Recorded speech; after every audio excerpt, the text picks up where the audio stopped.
Have you ever walked into like a massive sports bar on a Sunday? Oh yeah, the ones with just wall-to-wall screens. Exactly. We're talking 160 TVs covering every inch.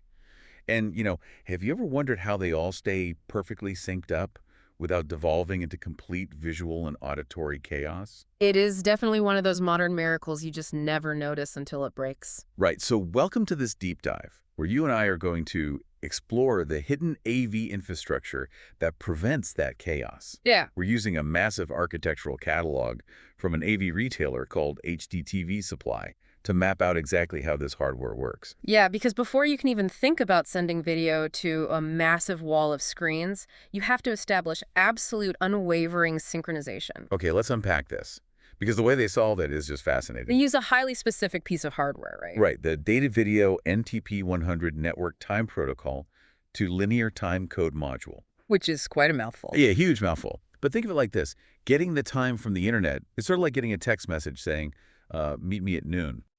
Yeah, it's digital. Right, it's digital, it's slightly vague, and it's prone to micro delays. So the NTP-100 acts like this highly caffeinated orchestra conductor. I like that analogy. Yeah, it translates that digital internet text message into a continuous physical tick, tick, tick on the wire, so every single screen and speaker hits the exact same frame to the millisecond. What's fascinating here is why that translation actually matters. Okay, why is it so critical? Well, if you rely purely on an internet clock, video and audio processing times will vary slightly across different screens. Oh, wow, so they wouldn't all just match up naturally. Not at all. Without that hardwired metronome, you aren't just getting a slightly delayed football game. You're getting this disorienting visual lag and overlapping audio echoes. Which would literally make you dizzy to sit in that sports bar. It really would. So once that timing is locked in by the NTP-100, you still have the massive physical challenge of pushing that data to 160 different screens across a huge venue. Right, the routing. Yeah. How does the system handle that kind of traffic? Yeah. This brings us to the Wolfpack modular HDMI matrix switchers. Those are impressive systems. They really are. They scale from small 4x2 setups all the way to massive 160 by 160 custom matrix switches. And it's all running over standard CT6 cables. And you need diverse control methods for something that big. Oh, absolutely. You can control them via their Wolfpad tablet, over TCP/IP, or even dual RS-232 ports. Which are crucial for legacy setups. Yeah, or highly secure systems. But here's where it gets really interesting.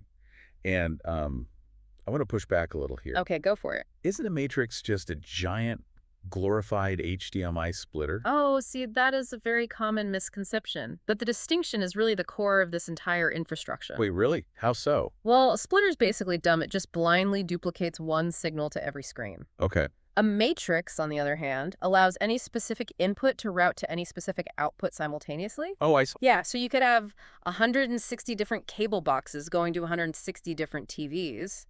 Changing all of that instantly requires intense dynamic routing logic. So it's essentially a highly advanced traffic control system for data. Exactly. And this extreme level of AV control isn't just for entertainment. HDTVSupply has a whole government purchasing section. Right, the Wolfpack secure matrix lines. Yeah, they meet strict federal GSA schedules, they have TAA-approved products, and they're even in NASA COKey programs. If we connect this to the bigger picture, the dual-use nature of this tech is just wild.